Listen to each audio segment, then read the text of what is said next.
Estamos no ar.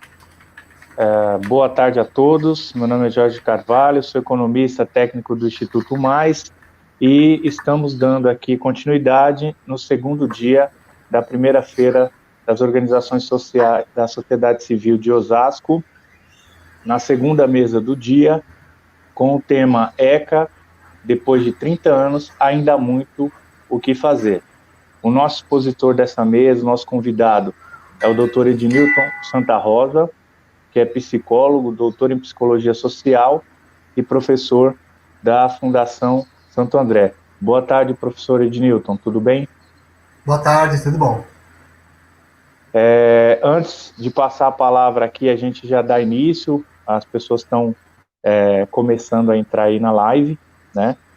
Vamos aproveitar aqui então e passar um rápido vídeo, um vídeo sobre o ECA, feito pela UFG. Eu vou pedir para o Fernandes colocar o vídeo no ar. Fernandes, por favor.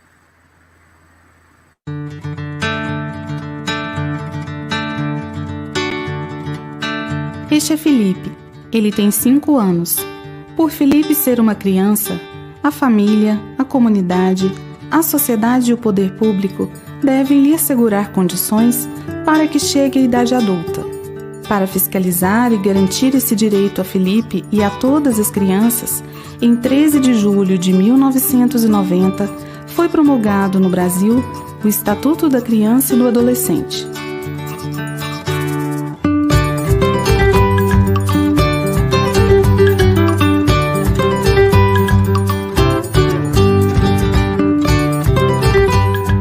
De acordo com o Estatuto da Criança e do Adolescente, todas as pessoas com idade de 0 a 12 anos são crianças e pessoas com idade entre 12 e 18 anos são adolescentes.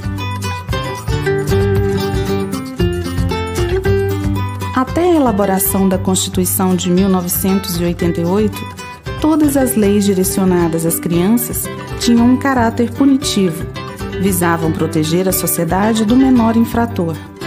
A Constituição de 1988 deu o primeiro passo para a criação de leis que pudessem proteger e dar apoio ao desenvolvimento dos menores.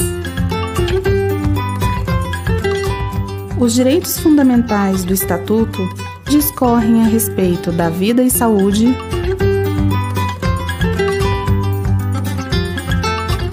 liberdade, respeito e dignidade, convivência familiar e comunitária,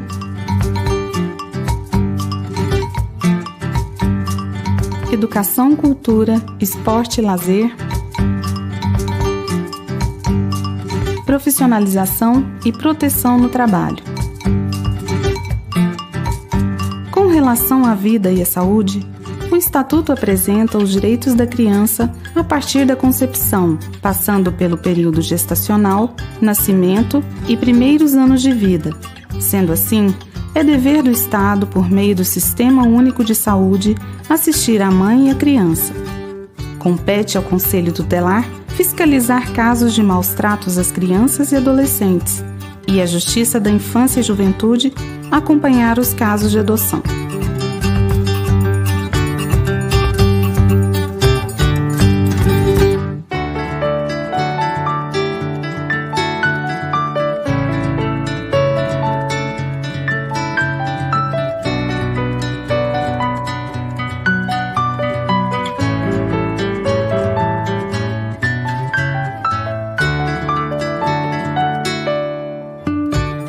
Toda criança e adolescente tem direito à liberdade, respeito e dignidade. Sendo assim, o Estatuto lhes garante o direito de ir e vir, brincar, se divertir e praticar esportes, expressar opiniões, liberdade de crença, auxílio ou refúgio e orientação.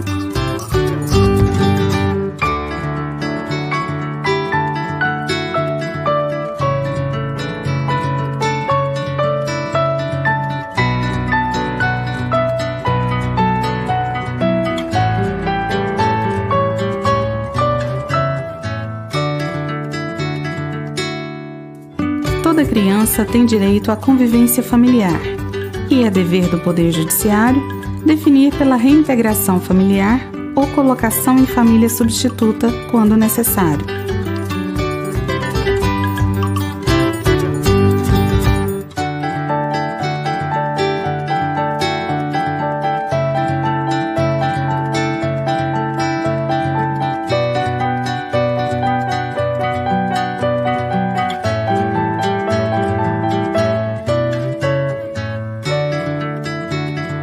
É garantido a toda criança o direito à educação de qualidade e preparação ou qualificação para a cidadania e para o mercado de trabalho. É garantido também o acesso à cultura, esporte e lazer.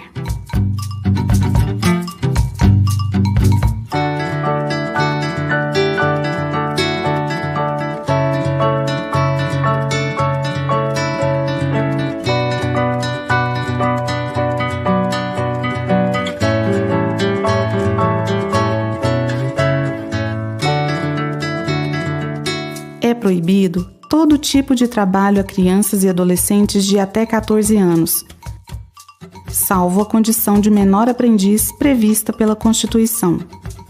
Neste caso, deve ser assegurado ao adolescente o acesso à educação, horários especiais e atividades compatíveis com seu desenvolvimento.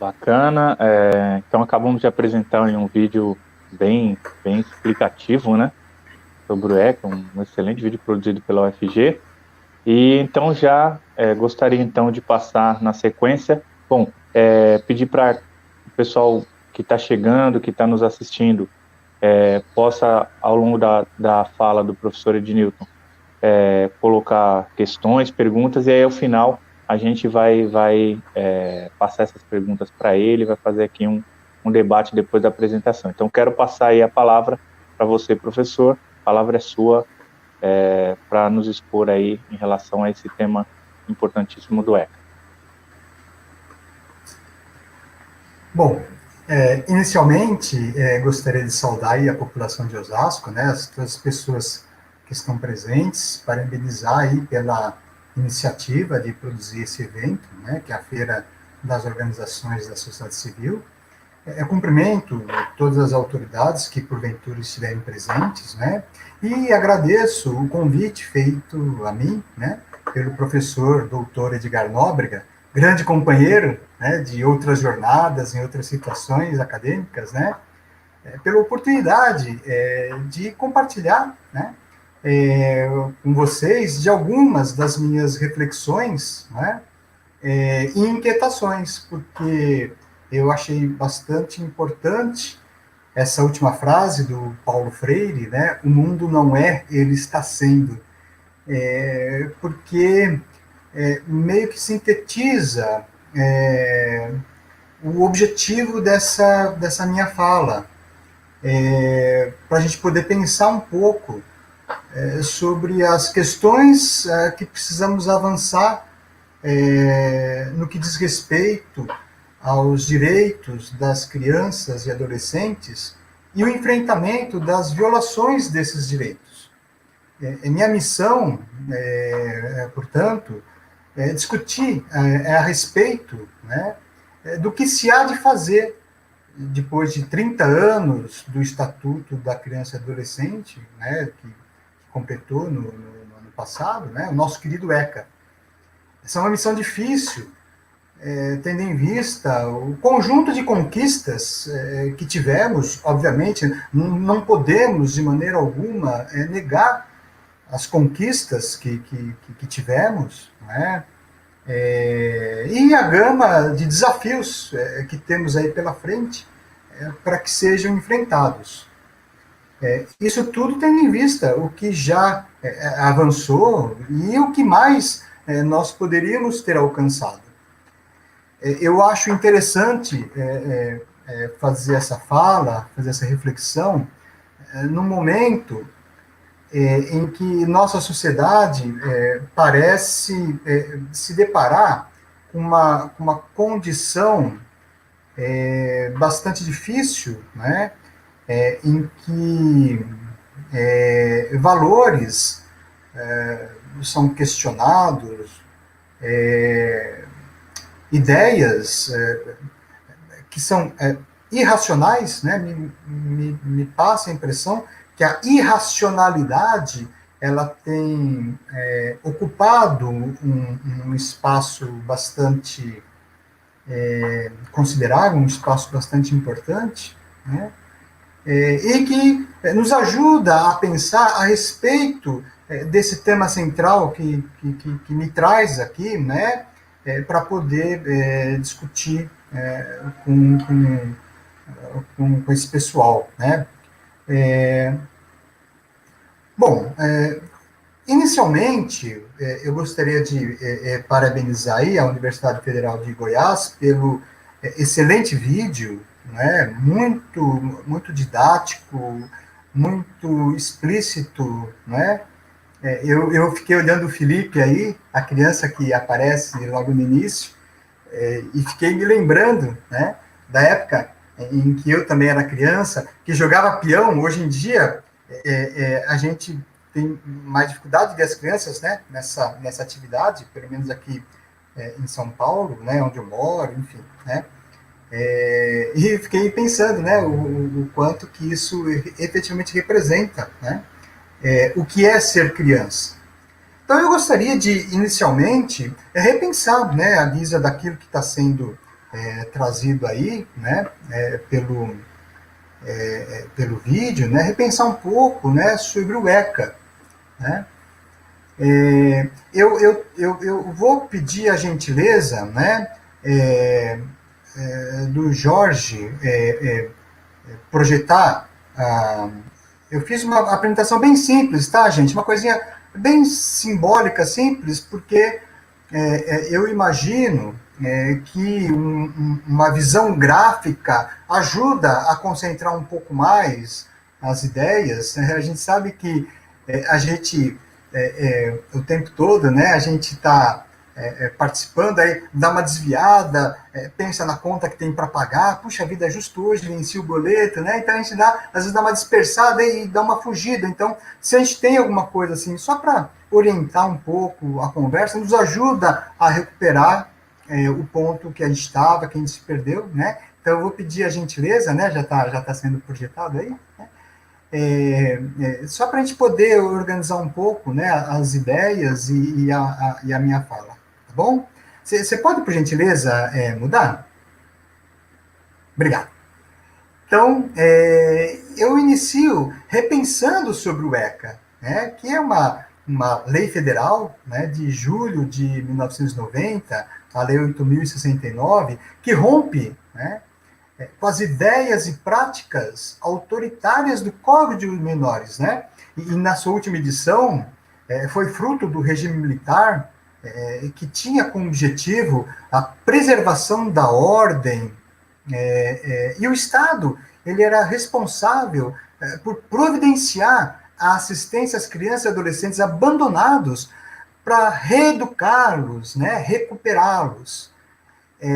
O ECA, então, ele vem nesse sentido, né, rompendo com as ideias, né, e, em contrapartida, ele promove mecanismos de proteção na educação, na saúde, no trabalho e na assistência.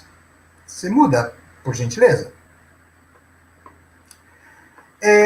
O ECA, nesse sentido, ele reflete os avanços em favor das crianças e adolescentes. Isso, pessoal, é importante a gente poder pensar um pouco, né, sobre os rumos, os caminhos que a civilização ela vai galgando, ela vai avançando, né, na medida em que ela reflete exatamente a defesa dos mais fracos, né? O Nietzsche já dizia que a civilização interessa ao mais fraco, né?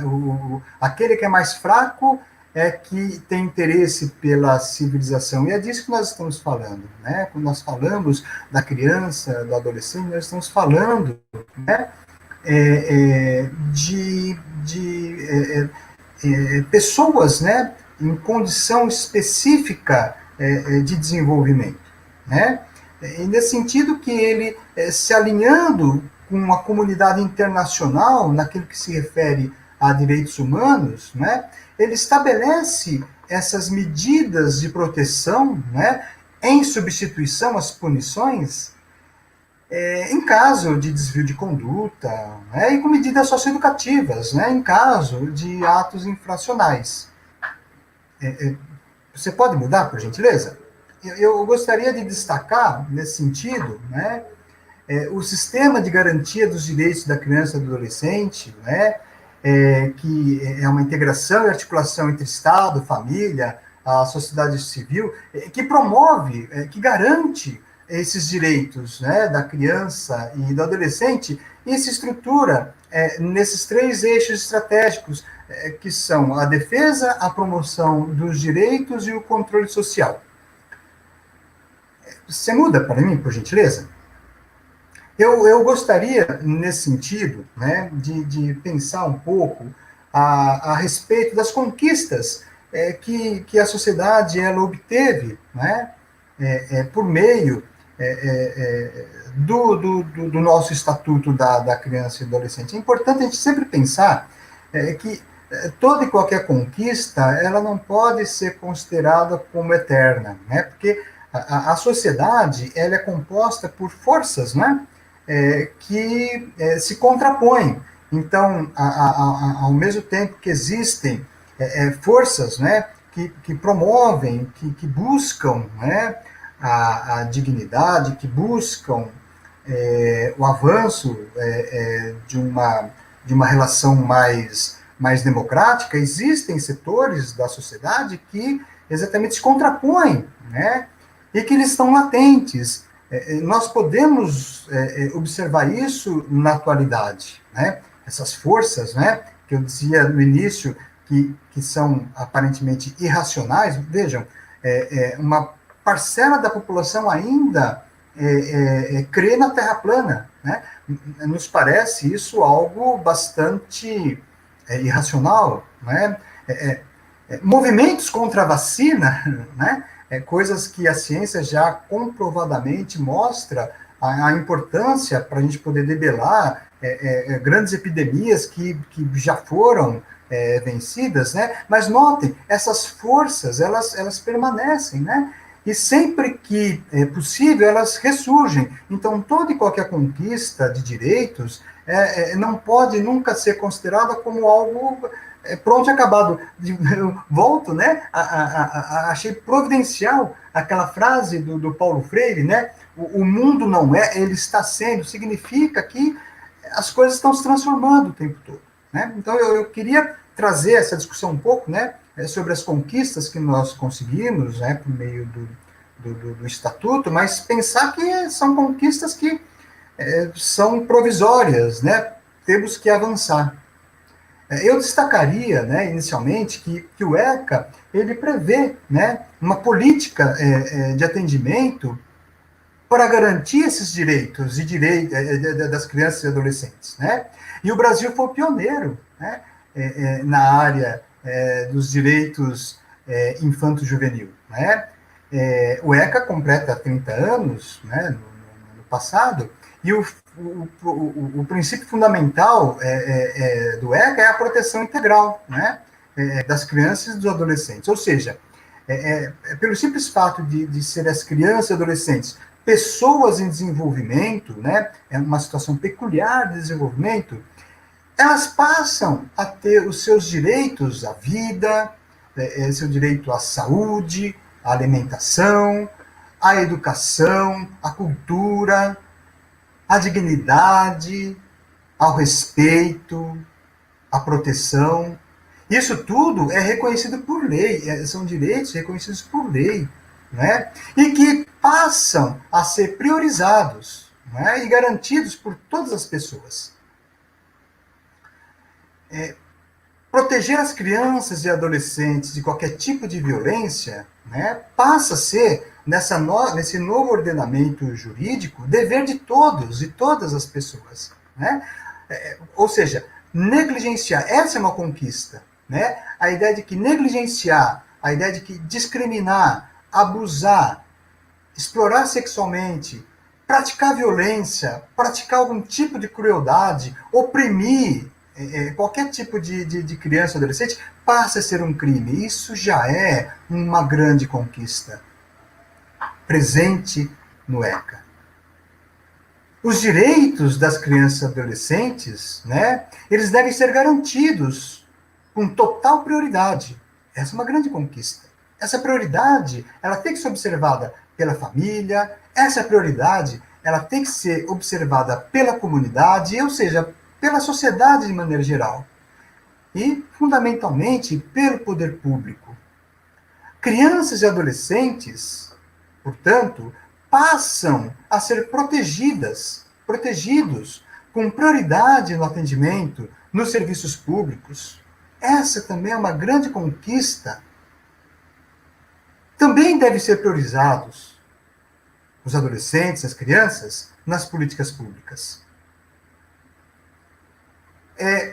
Muitas vezes, por conta de uma dificuldade de entendimento, ou por desconhecimento mesmo, né, a gente escuta muitas pessoas dizendo que o Estatuto da Criança e do Adolescente só fala de direitos, não tem deveres. Primeiro que assim, eu sempre sou da opinião que nós temos... Sabe, gente, eu não concordo muito com essa coisa de discutir junto direitos e deveres. Acho que são coisas específicas, né? Porque sempre passa, né, essa ideia, fala de direitos e os deveres, sabe? Como se fossem contrapontos, né? Quer dizer, eu só posso falar de direitos ou falar de deveres. Não, eu posso falar de direitos e de deveres de maneira separada, né? Eu acho um problema essa questão. Mas, enfim... De qualquer forma, muitas vezes, por conta de desconhecer, né, muitos dizem que o Estatuto da Criança e do Adolescente só tem direitos e não tem deveres. Não é verdade. Né? O ECA também, nesse sentido, apresenta uma grande conquista, né?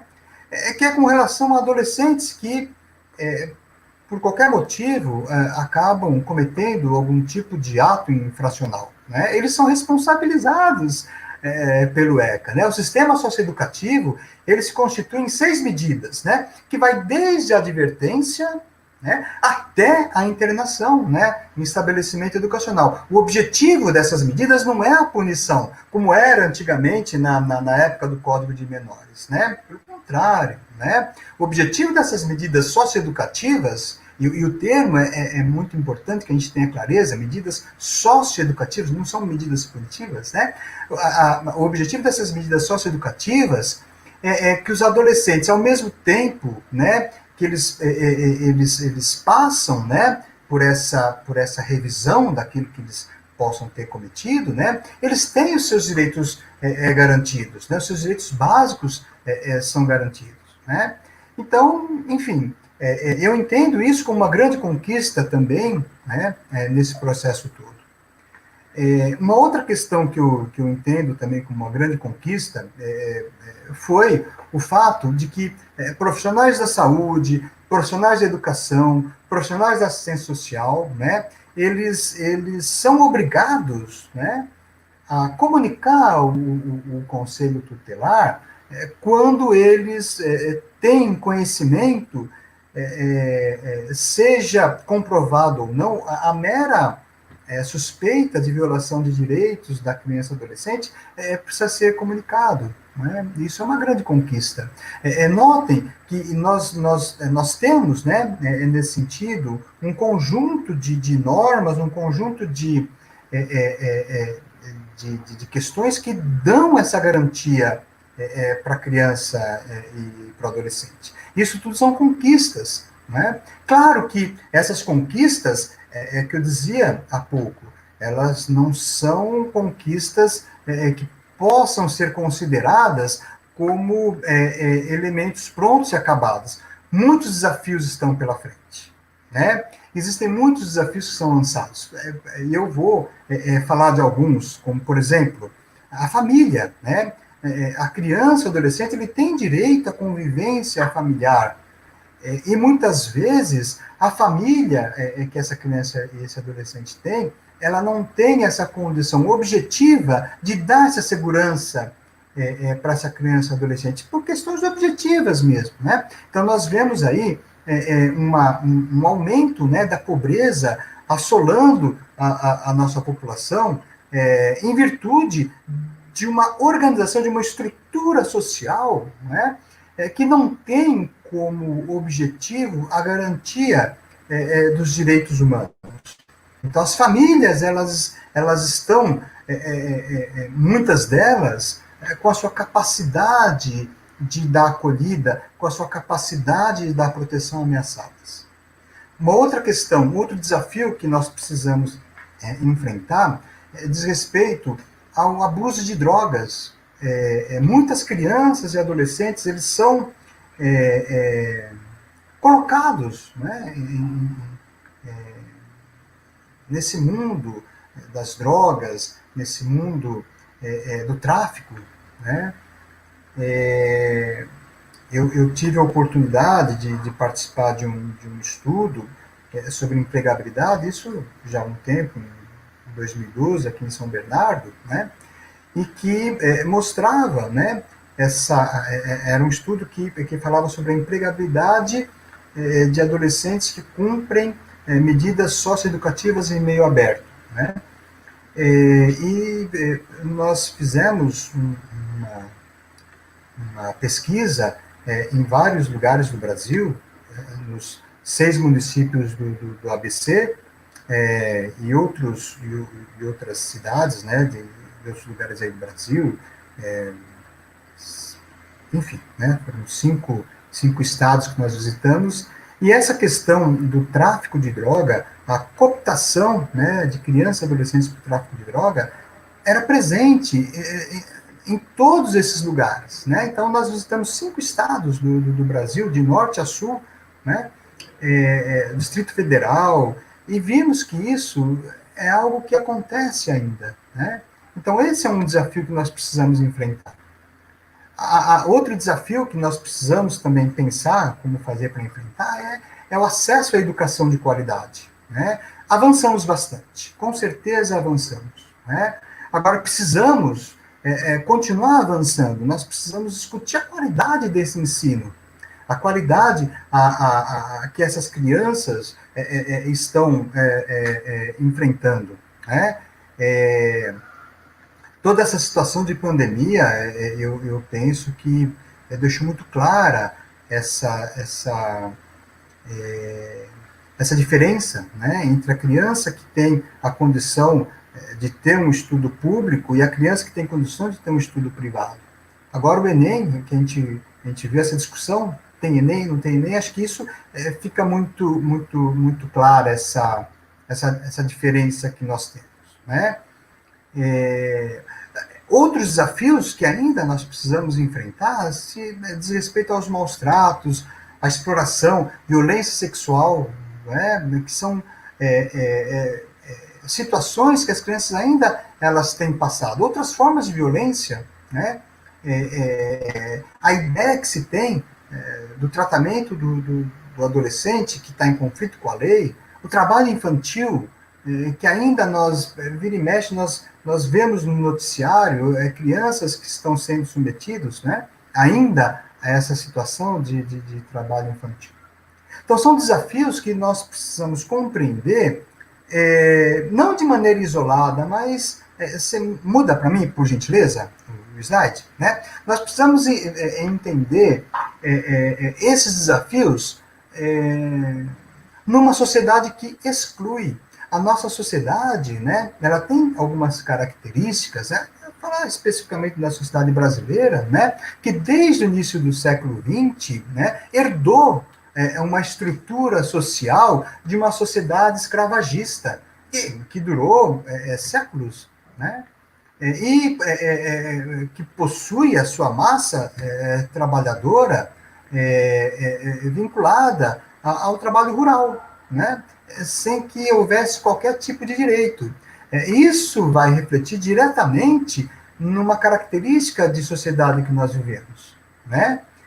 Numa sociedade que ela se fundamenta, ela estrutura numa relação de dominação, né? E a criança e o adolescente está na ponta dessa relação de dominação, né? O adulto sobre a criança, sobre o adolescente, reflete essa relação de dominação, reflete a própria relação de dominação que nós encontramos na nossa sociedade. E que, por vezes, né,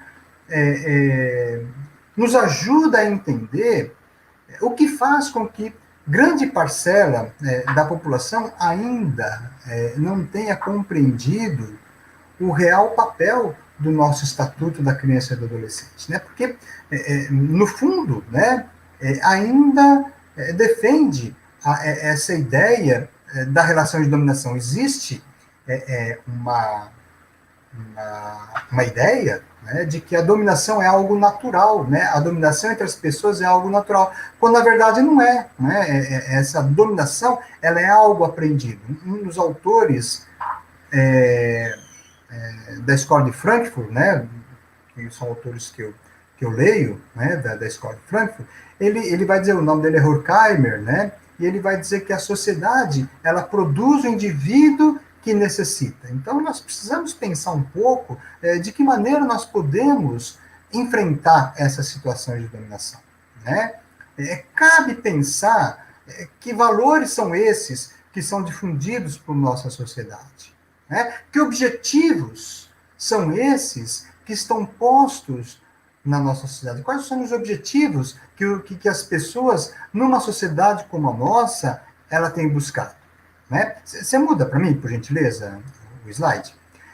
É importante a gente poder imaginar, né, que todos nós temos a origem numa família, né? A família é um elemento importante, fundamental para o indivíduo. E mesmo aqueles que foram abandonados pela família, eles vão ser criados por um grupo que substitui essa família. Então, na nossa sociedade, geralmente a pessoa, né, ela vai ser criada por uma família, e a gente fica pensando lá atrás, na hora que eu falei há pouco, né, a respeito de um dos direitos que são violados das nossas crianças, que é do convívio familiar, né? Então, uma sociedade que não garante uma possibilidade de uma estrutura familiar decente, né?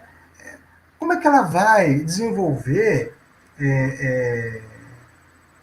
possibilidades de uma primeira infância bem vivida, né?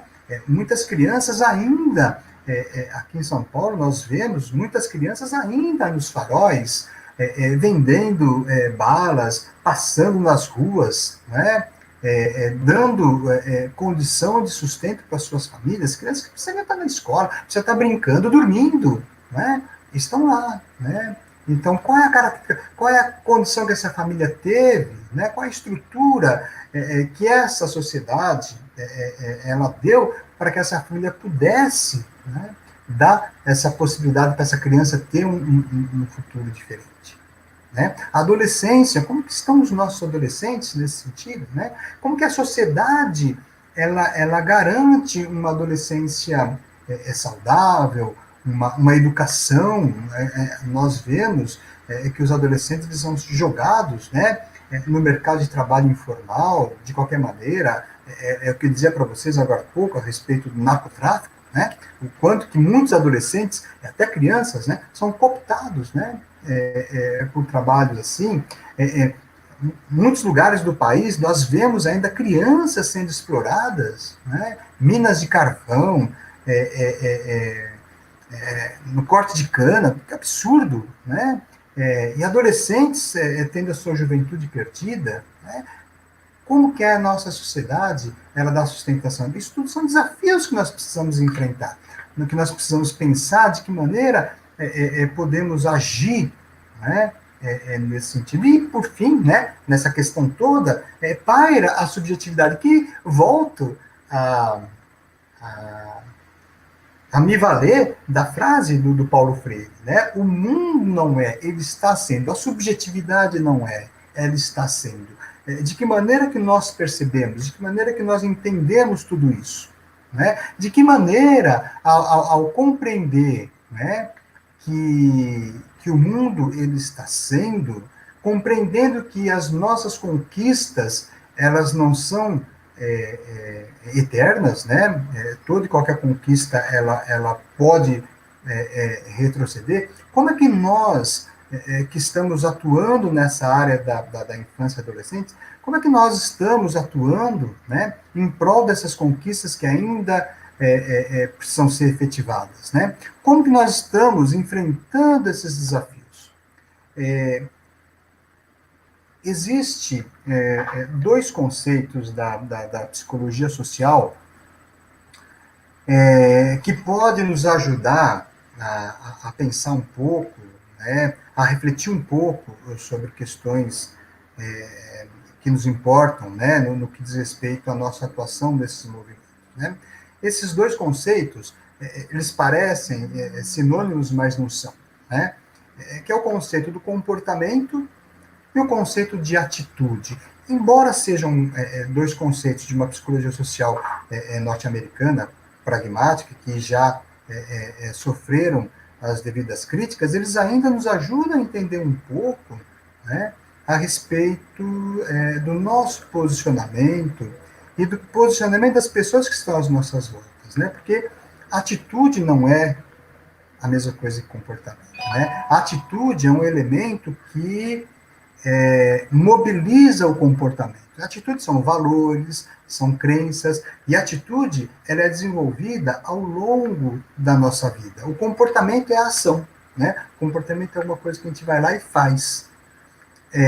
Nesse sentido, muitas vezes, nós não entendemos o porquê de determinados comportamentos, porque nós não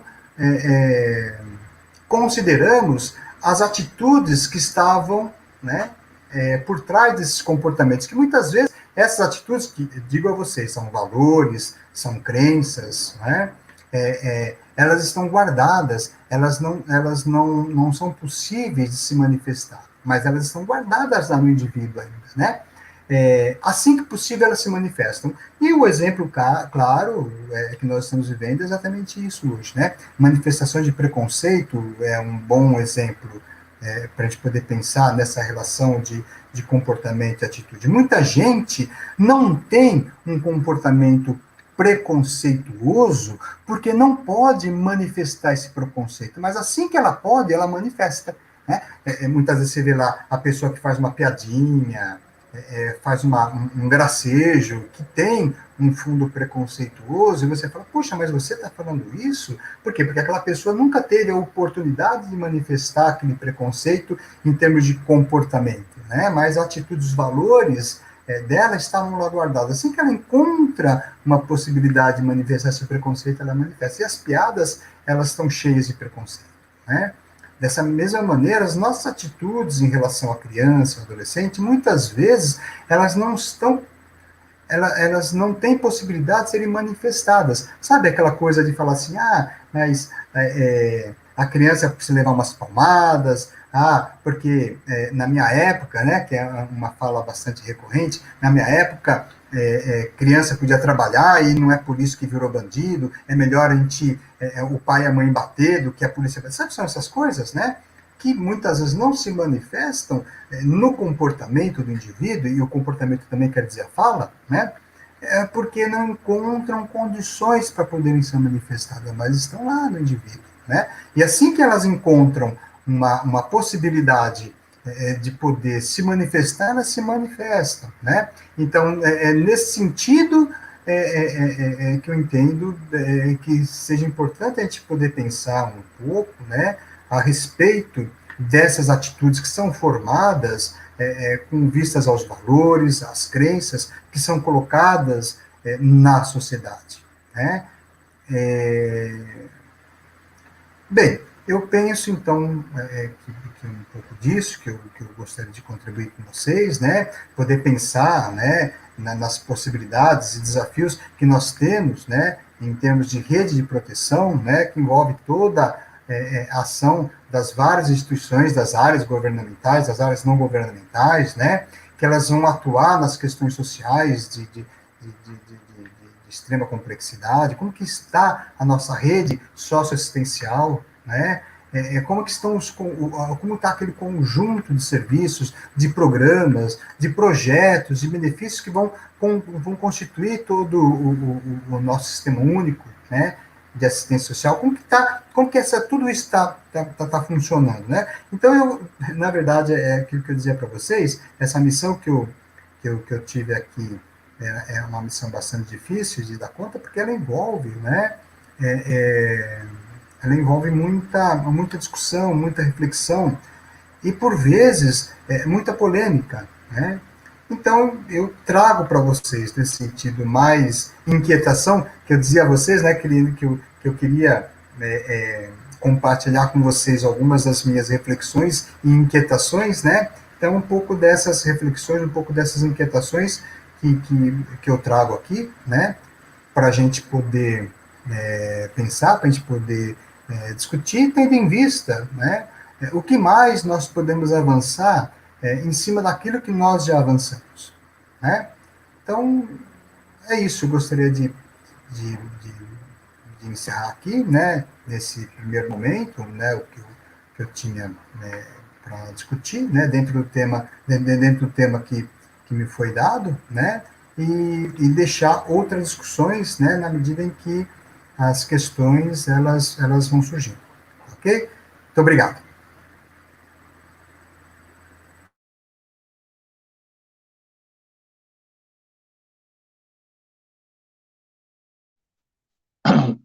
Bacana, professor, pela exposição, obrigado. Uma excelente exposição, aprofundando, trazendo uma visão bem ampla do seu entendimento do ECA. Você comentou sobre a questão do envolvimento do estudo que vocês fizeram aí e o envolvimento de adolescentes com o tráfico, né? Eu lembrei aqui de uma informação que a gente trouxe no nosso diagnóstico da Fundação Casa. Os dados são regionais, eles não têm dados, eles não separam lá os dados por cidade, então são os dados regionais da região oeste. Então é curioso que 49,63% dos atos infracionais lá dentro refere-se a tráfico de drogas. Então, metade vamos dizer, dos internados estão lá por atos relacionados ao tráfico de drogas. Você vê o impacto gigantesco pelos motivos que você explicitou. Dentro disso, eu queria fazer uma pergunta. A gente tem a impressão, você falou no início da fala, da questão da alteração do punitivo para medidas socioeducativas. Teve essa virada com a implementação do ECA. A impressão que a gente tem é que o caráter das fundações casas, enfim, das instituições que tratam da questão de atos infracionais e medidas socioeducativas, segue sendo punitivo. Então, eu queria que você desse a sua percepção sobre isso e por que, no seu entendimento, segue sendo punitivo, se na sua visão segue sendo, e o que nós precisamos fazer para de fato, atender ao ECA no sentido de que seja socioeducativo. Jorge, eu gostaria de agradecer essa questão que você levanta, porque é uma das minhas inquietações, né? Eu dizia, né, e vocês me perdoem se de repente eu acabo sendo muito acadêmico, enfim, né? Mas os autores que eu estudo, né, que são os autores da Escola de Frankfurt, eles faziam o que gerou a grande obra deles, né, no início do século XX, era a seguinte questão, né? Porque eles viveram na década... A Escola de Frankfurt, ela foi fundada na década de 1920, né? E eles tiveram que buscar refúgio nos Estados Unidos por conta da ascensão do nazismo. Então, eles viveram toda essa ascensão do nazismo, e uma pergunta era gerada, né, e que fez com que eles constituíssem todo o conjunto teórico que eles fundamentaram. A pergunta era a seguinte, né? O que faz com que o indivíduo ele se atente contra as suas próprias necessidades objetivas de vida? Ou seja, o indivíduo ele promove coisas que vão contra os seus objetivos de vida, né? Ele, em outras palavras, né, ele flerta com a morte, né? Então, note, é muito clara a ideia de que a criança, o adolescente, eles refletem a educação que eles têm. Eu tenho a impressão, né, que isso é uma coisa muito clara para todos nós. Mas tem um elemento que precisa ser considerado, e que isso não está na lei, isso não está nas nossas ações, né? E aí entra uma contribuição que eu vejo da psicologia, que é a gente entender um pouco, né, o que faz com que nós tenhamos essa tendência a agir de maneira irracional. Porque qual que é o racional? Vamos pensar, qual que é o racional? É você ter uma sociedade organizada de tal maneira que você tenha condições mínimas de estrutura para que as pessoas elas possam ser educadas, para que as pessoas tenham saúde, e não é o que acontece com a gente, né? Nós temos uma sociedade que exclui, nós temos uma sociedade que ela se estrutura de tal maneira que ela não considera os direitos mínimos, né, de saúde, de educação, de segurança, e aí fica atuando com o resultado de toda essa desigualdade, né? Então, por trás disso, quando nós, por exemplo, pensamos, veja, eu citei um estudo que eu participei em 2012, na Fundação Criança, de São Bernardo do Campo, né, e que não foi restrito, esse estudo não foi restrito apenas à região do ABC. Nós fomos em Salvador, fomos em várias cidades brasileiras, cinco estados, né, e nós vimos resultados semelhantes no que diz respeito à ausência da escola, no que diz respeito a entrada do jovem de maneira precoce, quando criança, no tráfico de drogas. Veja, então não é uma coisa localizada. E aí você vê, né, muito embora nós temos um grande avanço do Estatuto, que ele substitui a ideia punitiva pela ideia da socioeducação, mas na ponta da linha, e eu acho que eu gostaria de também, nesse sentido, ser um pouco provocador, né? Nós temos muitos colegas nossos que ainda pensam, né, que a criança tem que trabalhar mesmo, que a criança tem que ser castigada, que o ECA não... Temos muitos, né, que ainda pensam dessa maneira. Por isso que eu trouxe a contribuição da psicologia social no que diz respeito ao estudo das atitudes. Volto a falar, é um conceito que já foi criticado, mas ainda está presente, né? Ou seja, eu tenho um comportamento que é impedido, mas assim que eu tiver a oportunidade, porque a minha atitude não modificou, os meus valores não foram modificados, assim que eu tenho uma oportunidade, eu vou lá e tenho um comportamento, no caso, que é de punição. E isso a gente verifica, e a minha condição atual, eu já fui militante, eu quero dizer, hoje eu não sou mais um militante, né, estou bastante retirado dos movimentos, né, por conta de algumas, né?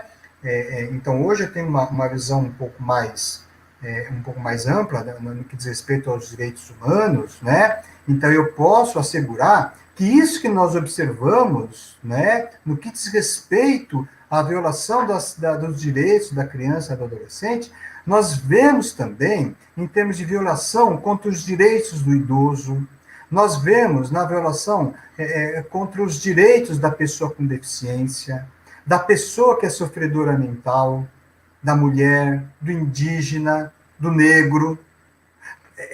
Essas violações, né, elas fazem parte de um elemento que está muito impregnado, que é aquilo que eu dizia quando eu estava fazendo uma reflexão da nossa sociedade, é um elemento que está lá atrás, né? Nós temos, a nossa sociedade, ela tem uma base escravista.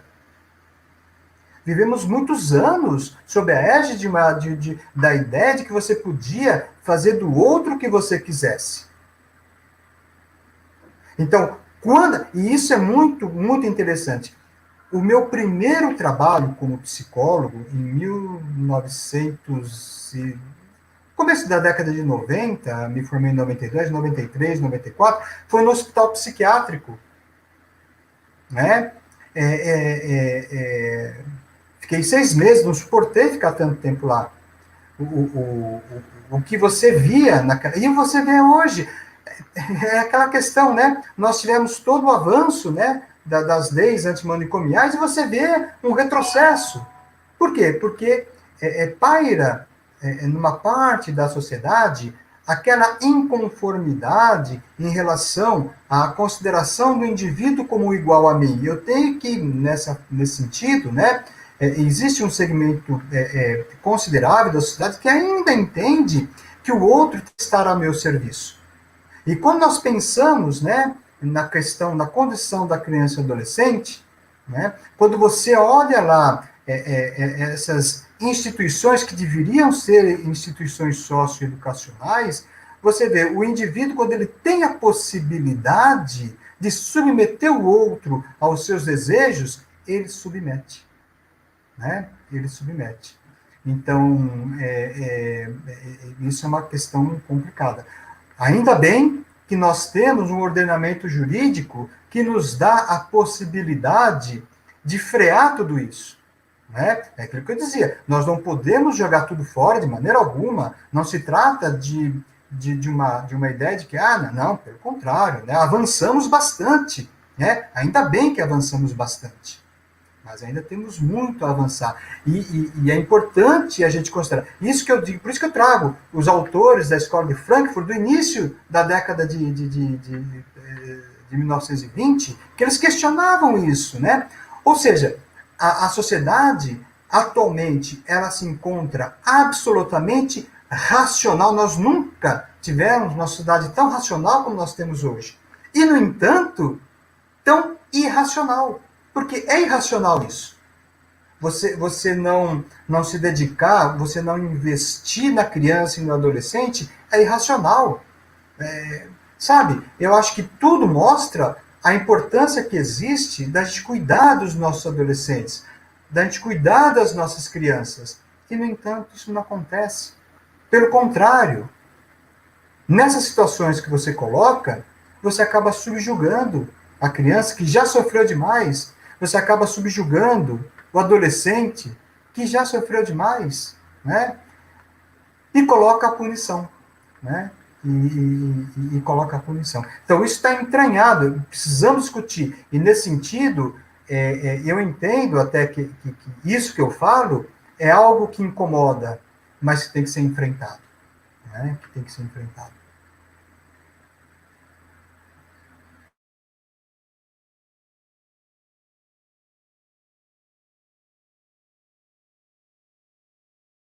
Eu não sei se esclarece, né, o que você traz, né? Mas, enfim.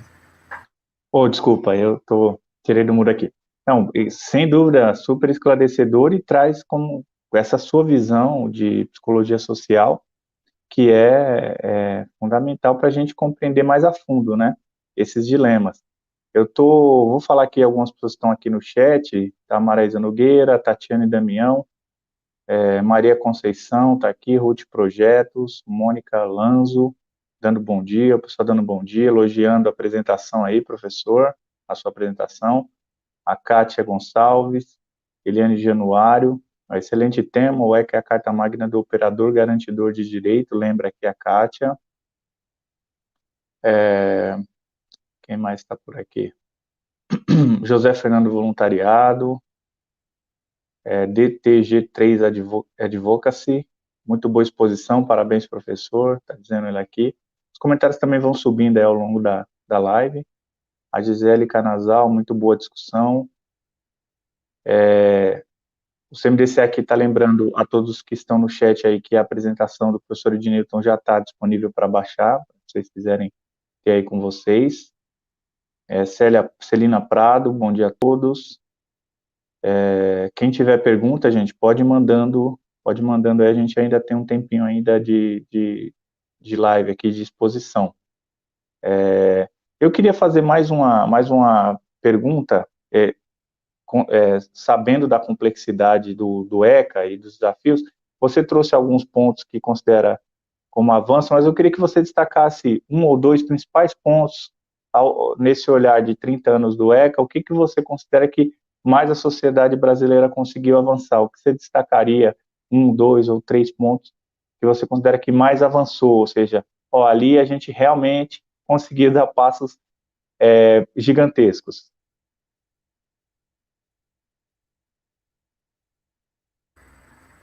Bom, eu acho que o fundamental, né, foi a gente dar voz para a criança e para o adolescente, né, a gente poder criar um mecanismo. Eu acho que um dos grandes avanços, sem dúvida alguma, foi a criação, né, do sistema de garantias. Acho que isso é um avanço fantástico, né? Muito embora a gente tenha aquilo que a gente falou, né? Em situações isoladas, a gente vê que os direitos são violados, mas acho que tem uma estrutura social que nos garante dar essa proteção para a criança e para o adolescente. O avanço no que diz respeito à educação, a observação que nós temos, né, é o que eu falo. Hoje nós temos condições de educação para todos. Eu ouço muitas vezes as pessoas falarem que antigamente a educação era melhor, mas veja, antes do ECA, nós tínhamos 20% das crianças fora da escola, né? Eu acho que nós temos sim um trabalho precário do professor, eu sou professora, minha esposa é professora, sabemos sim da precariedade, mas nós temos uma base montada, né? Precisamos trabalhar no avanço disso, mas nós temos. Eu acho que isso é um marco civilizatório. Eu acho que isso é um grande avanço que não veio de graça, né? Veio em virtude dos movimentos sociais, na mobilização da sociedade, né? Então eu penso, né, que isso é um grande avanço que nós temos, né?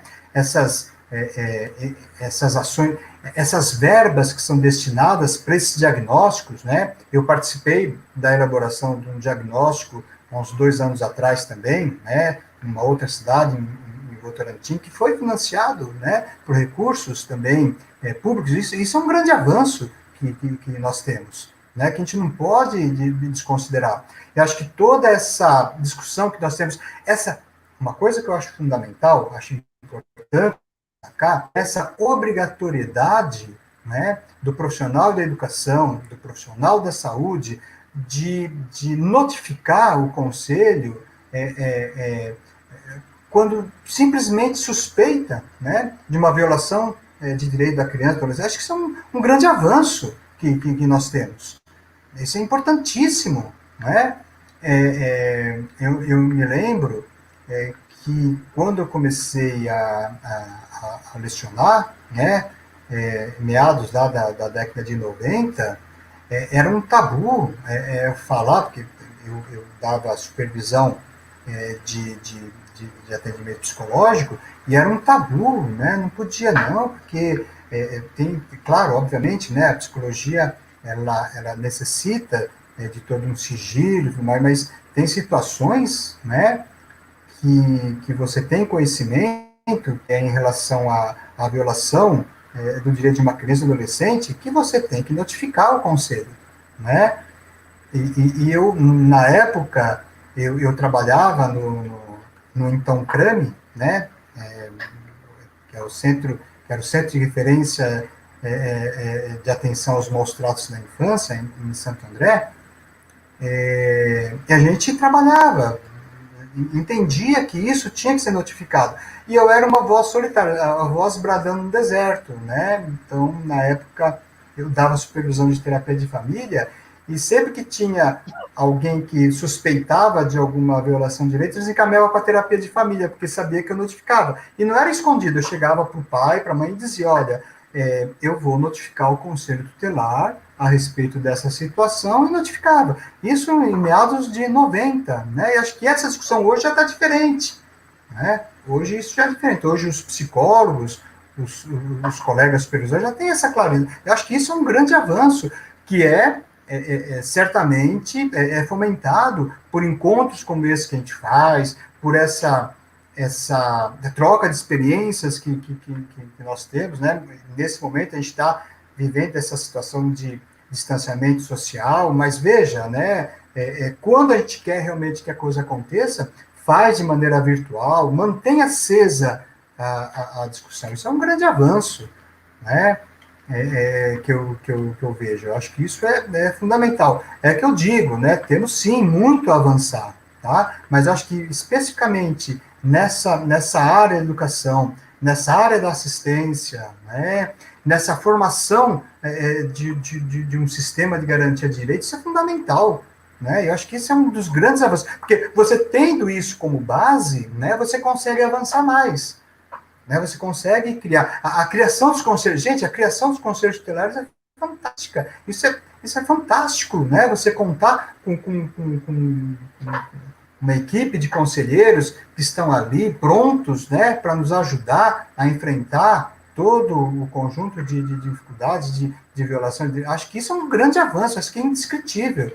Agora, é claro que nós não podemos nos conformar com isso e não podemos achar que tá bacana, mesmo porque a gente sabe que todo direito conquistado, ele pode ser perdido, né? Eu tenho vários colegas que estavam se preparando para se aposentar e agora não vão ter aposentadoria, inclusive eu. Estava pronto. Quer dizer, direitos que nós conquistamos, se nós não nos organizarmos e entender que a sociedade, a civilização, ela não é retilínea. Isso os frankfurtianos já falavam, né? Os frankfurtianos diziam exatamente isso. Olha, a sociedade, de tempos em tempos, ela regride. E eles diziam o seguinte, que o nazismo, ele tinha que acontecer, não que tinha que acontecer, claro, né? Não, por quê? Porque a sociedade se organizava de uma tal maneira que o nazismo ia acontecer. Tanto que, na década de 1950, o Adorno, exilado nos Estados Unidos, ele desenvolveu uma pesquisa que é considerada uma das pesquisas mais completas, né?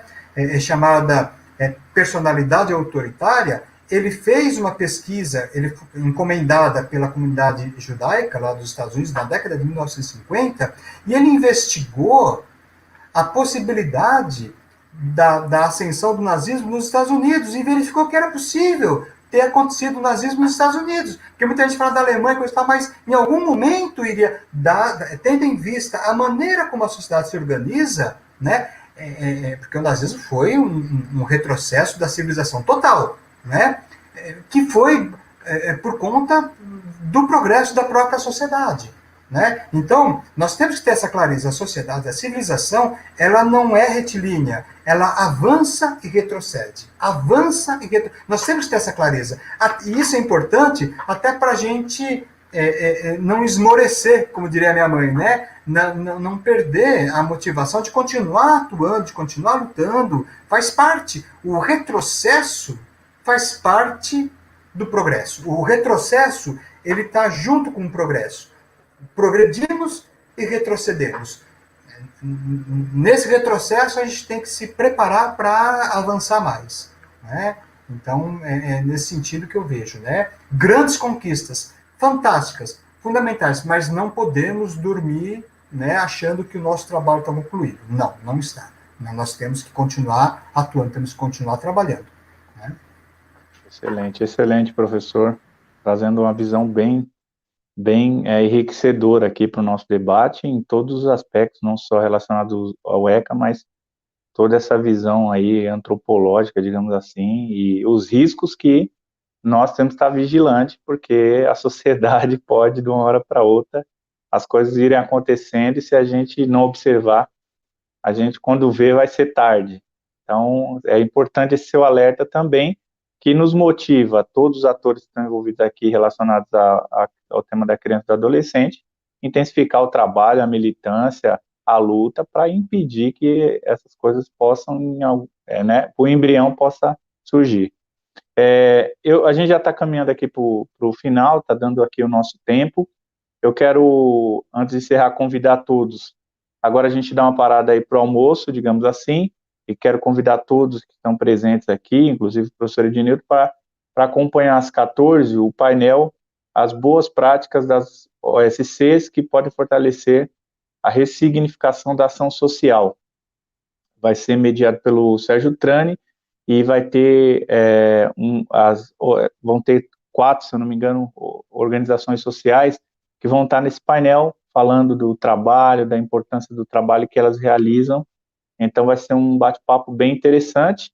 Às 15h30, o propósito do selo que certifica as OSCs de Osasco, que é a inovação do CMDCA, que vai certificar as organizações sociais da cidade, como uma forma também de reconhecimento.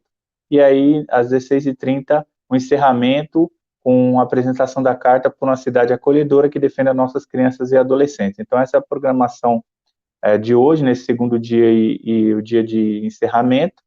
Eu gostaria, então, agradecer demais ao professor Ednilton pelo enriquecedor debate, pelo conhecimento absurdo que nos trouxe aqui hoje. Nos enriqueceu demais o debate, não tenho dúvida. E quero passar a palavra para você, para que você possa fazer suas considerações finais, professor. Muito obrigado pela gentileza, Jorge. Né? Na verdade, é o que eu disse a vocês, né? Eu já fui militante, né?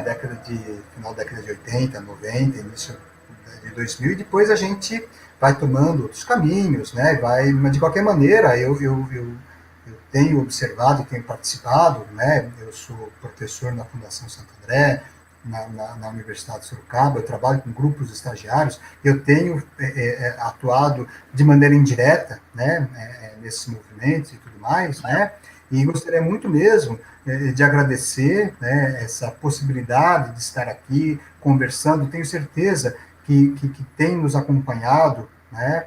Muitos militantes, isso, olha, não tem sombra de dúvida que esses são os grandes atores das nossas transformações. Sabe que uma vez eu estava conversando com um amigo meu, né, que ele tinha ele tinha feito o curso de história, né, e ele tinha sido um militante dos movimentos sindicais e tudo mais, né? Então, na época ele tava, aí eu falei assim, oi, Wilson, tudo bem? Eu soube que você está fazendo história, né?